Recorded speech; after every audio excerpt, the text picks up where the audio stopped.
Tú sabes que hemos presumido el tema de la transparencia en el manejo de los recursos.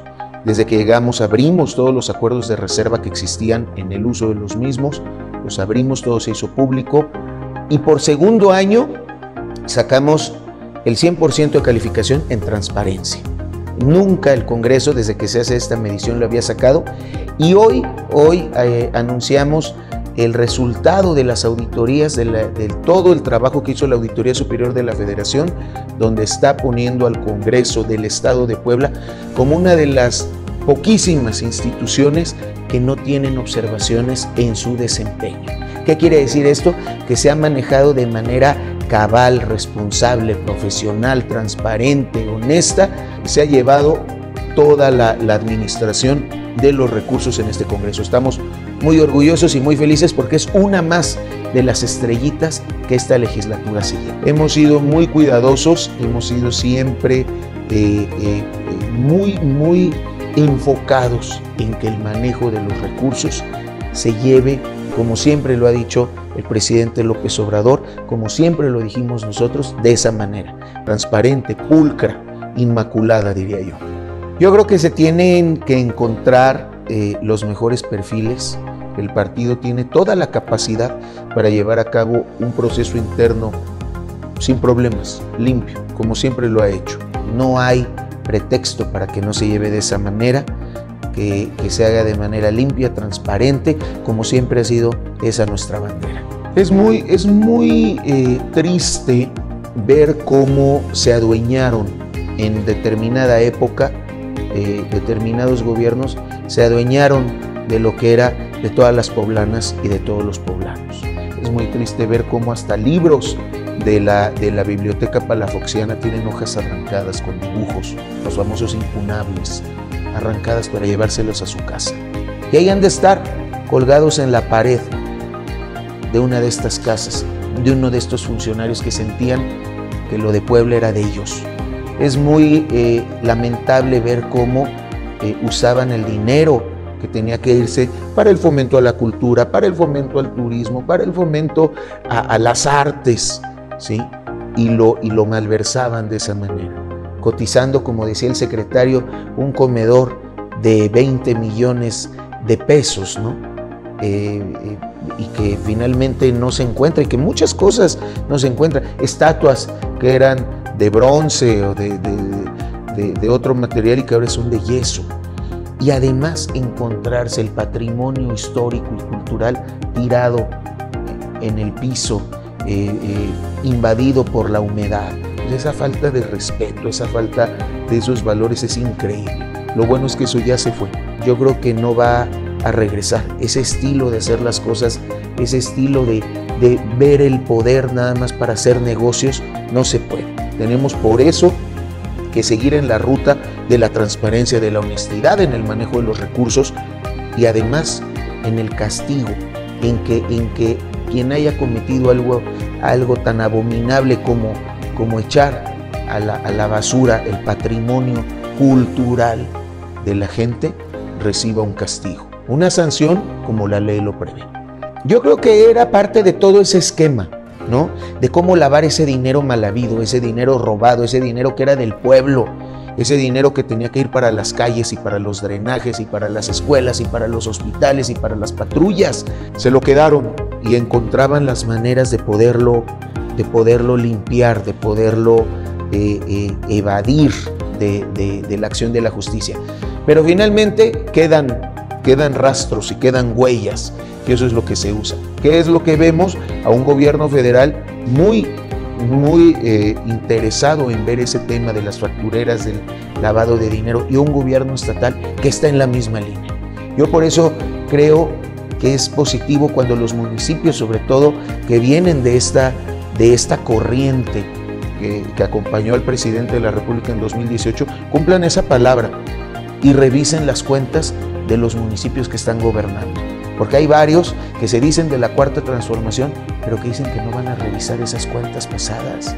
Eso da a entender que hay cochupos, que hay acuerdos en lo oscuro para no revisarlas. Se tienen que revisar, porque no es una cuestión, como lo ha dicho el propio presidente, no es una cuestión de venganza, no es una cacería de brujas, es una cuestión de justicia y una cuestión que siempre le prometimos a la gente.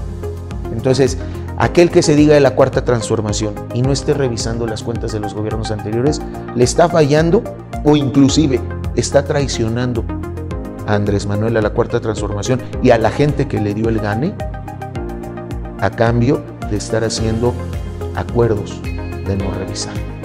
Bueno, yo creo que como pendientes podría ser, como pendientes como tal, estamos sacando todo. Y siempre, cada semana van saliendo nuevos pendientes. Cada semana van saliendo nuevas iniciativas. Por eso esta semana tan importante donde se hablaba de la ley Agnes, los martes el Congreso manda iniciativas y los jueves manda dictámenes.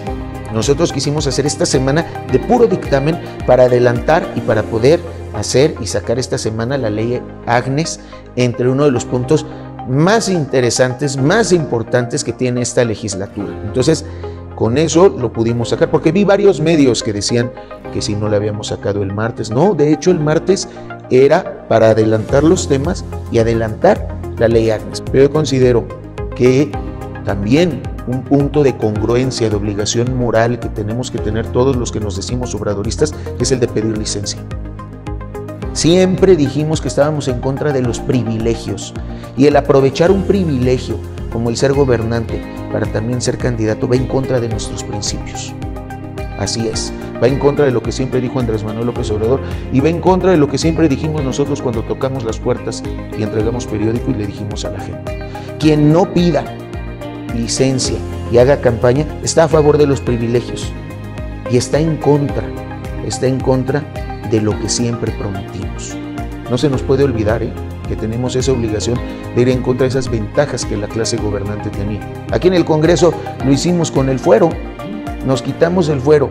Había ciudadanos de primera y de segunda, había un trato diferenciado por pertenecer a una clase política.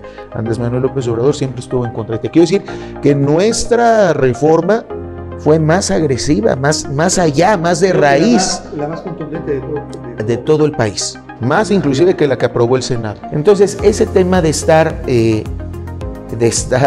cobijándose en un cargo público mientras se hace campaña es algo totalmente contrario a lo que nosotros siempre pregonamos. Quien lo haga es porque ya se le olvidó o nunca lo tuvo de verdad en el corazón todos esos principios. Totalmente. Dejamos una legislatura totalmente opuesta a la que encontramos. Dejamos un Congreso protagonista, un Congreso de avanzada. Todas las leyes que se sacaron a favor del acceso a las mujeres a una vida libre de violencia, a favor de la paridad, la violencia en el noviazgo, los anuncios que cosificaban, ¿no?, a la mujer y que también los prohibimos. Todo eso que había habido un retroceso como el de haberle quitado sus derechos a las juntas auxiliares, como la expropiación express, todo eso que llegando lo hicimos. En el asunto ya político, toda esa reforma profunda electoral, que era un traje a la medida para el régimen en turno. En lo social, el asunto de la reforma a la ley del agua para prohibir los cortes de agua y de drenaje por falta de pago y para elevar, como está en la Constitución Federal, ahora en la ley de Puebla, el agua a derecho humano. Creo que eso es importantísimo. La ley de educación que le da los derechos, todos esos derechos a quienes por ser ciudadanos mexicanos, ciudadanas mexicanas, tienen el derecho a recibir un servicio de educación donde ahora se incluyó el civismo, la ética, la solidaridad, la honestidad como principios rectores de los programas de educación, que eso lo habían quitado o en otros casos ni siquiera había estado. Y en el tema del medio ambiente, del cuidado animal, somos una legislatura en avanzada en defensa de los derechos animales, somos una legislatura en avanzada también cuando efectivamente prohibimos no nada más los cañones antigranizo, sino el uso de cualquier mecanismo que altere el ciclo natural que se ha dado por millones de años. Entonces, en muchas cosas, y principalmente yo creo que la cereza del pastel, el haberle dado ese golpe al centro del sistema fue el fuero. el haberle quitado a los diputados, a los magistrados, al gobernador y al auditor un fuero que no tenían por qué haber tenido nunca.